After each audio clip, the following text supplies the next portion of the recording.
Assalamu alaikum wa rahmatullahi wa barakatuh.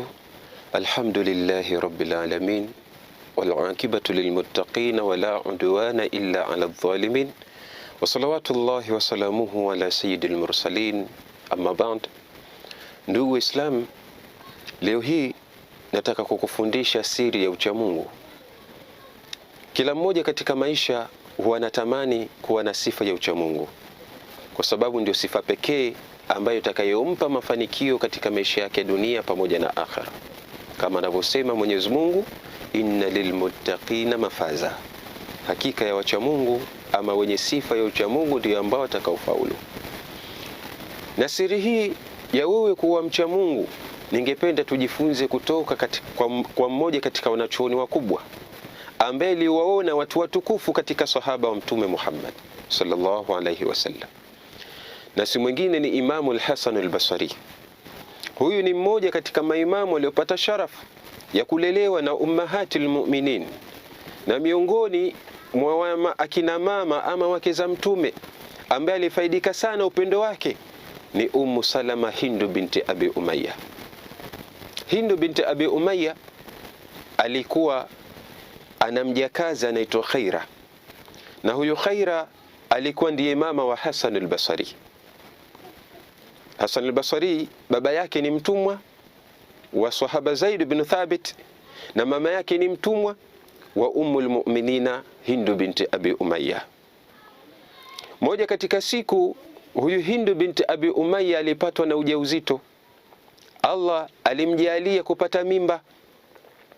Ikafika wakati akalea mimba yake. Wakati wa kujifungua akajifungua mtoto wa kiume.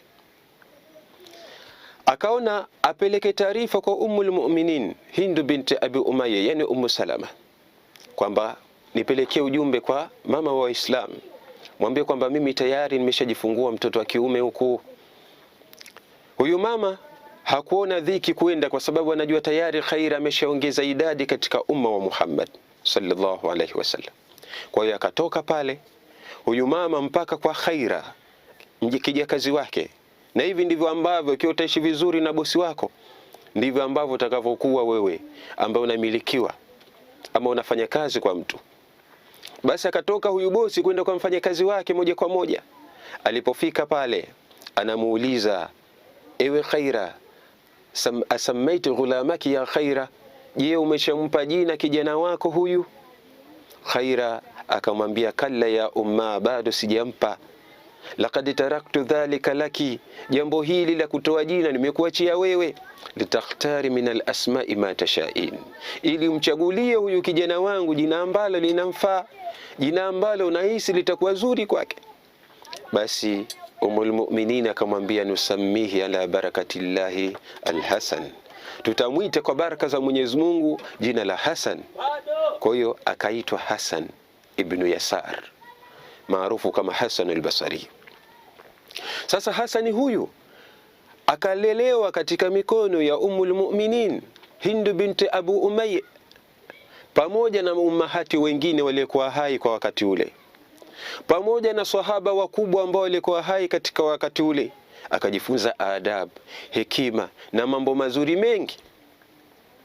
Hatima yake Mwenyezi Mungu akamjalia akapambaukiwa ni mmoja katika wanachuoni wakubwa ambaye leo hii anatajwa, na ni mmoja katika wacha Mungu wakubwa ambaye tunategemea mengi kutoka kwake, ama tunajifunza mengi kupitia elimu yake. Sasa leo hii nataka tufundishe mambo manne ama siri nne ambazo imekuwa ni sababu kubwa yeye kuwa ni mcha Mungu. Moja katika siku aliulizwa, ya Imam, ewe imamu wetu, ma sirru zuhdik, hebu tuambie siri ya uchamungu wako ni ipi? Maana tukikutazama ni mmoja katika wanachuoni ambao ni kudwa, mwanachuoni ambaye unaweza kutegemewa kwa mambo mbalimbali kwa uchamungu wako. Hebu tuambie siri yako kubwa hasa ni ipi? Imamu al-Hasan akasema, arba'atul umur, ni mambo manne, ni mambo ambayo mkikaa mkiyatafakari mkayafanya kazi vizuri, basi mtakuwa cha Mungu, mtakuwa kama mimi ama zaidi ya mimi. Basi imamu akaanza kuambia, la kwanza, alimtu, natambua, anna amali la yaqumu bihi siwaya, matendo yangu haya yapo, hakuna wa kuyasimamia isipokuwa mimi mwenyewe. Faqumtu bihi, nikasimama kwa ajili ya kuyafanya, manake nikayafanya kwa ikhlasi na njia ambayo naipenda Mwenyezi Mungu. Na la pili akawaambia, alimtu, natambua, anna rizqi la ya'khudhuhu ghairi, riziki yangu ipo, hakuna wa kuichukua isipokuwa mimi mwenyewe, kwa sababu Mwenyezi Mungu tayari ameshaandika riziki hii tangia ni ndani ya tumbo la mama. Kwa sababu mwanadamu anapoumbwa na Mwenyezi Mungu na umbile lake likakamilika, Allah humtuma malaika kaandike mambo manne, kaandike riziki yake, ajali yake yani kifo, na atakuwa mwema ama muovu. Hivi ni vitu ambavyo Mwenyezi Mungu muandikia mwanadamu tangia akiwa ndani ya tumbo la mama baada ya kukamilika. Kwa hiyo riziki yangu mimi ipo, sina yani tamaa yoyote ya kuifukizia riziki yangu. Maana anatufundisha kukinai mwanachuoni. Na la tatu akasema, waalimtu, na natambua, anna Allaha muttali'un alayhi, kwamba Mwenyezi Mungu ananiona mimi kila ninapokaa ninapoenda ninachokifanya. Fakhashitu an yarani fil ma'asi, lakini nikaogopa Allah sije kaniona na muasi katika dhambi, kwa hiyo nikajiepusha na dhambi mbalimbali.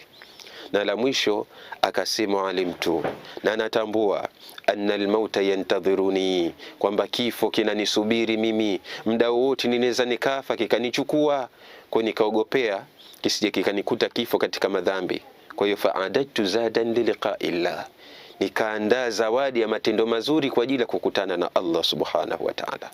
Kwa hiyo hayo ni mambo manne ambayo mimi amenipa ucha Mungu. Ikiwa nyinyi mtayashika na kuyafanyia kazi, basi na nyinyi mtakuwa cha Mungu kama mimi au zaidi ya mimi. Kwa hiyo wanachuoni katambua, la, kwa hali hii kumbe mwanachuoni wetu huyu, mwalimu wetu amefikia level kubwa, sisi hatuna mambo kama haya. Kwa hiyo na wao wakajinasibisha na mambo yale ili wafanane na mwalimu wao. Naam. Na hivi ndivyo ambavyo kila mwanadamu, kila Muislamu anavyotakiwa kujifananisha. Tunaomba tashabbahu bilkirami fa inna tashabbahu bilkirami wa fala, jifananisheni na watu wema, kwani kujifananisha na watu wema ndiyo kufaulu kwenyewe, hata kama hatutokuwa kama wao. Lakini kule kusema jifananishe na mtume, maana tayari ushapita njia ya watu waongofu, utakuwa umefaulu. Kwa hiyo na sisi Allah tujalie tuwe miongoni mwa watu kuwafuata na kuzifuata sira za watu wema, ili tuweze kuwakutia ama tuweze kuwa kama wao. Wassalamu alaikum wa rahmatullahi wa barakatuh.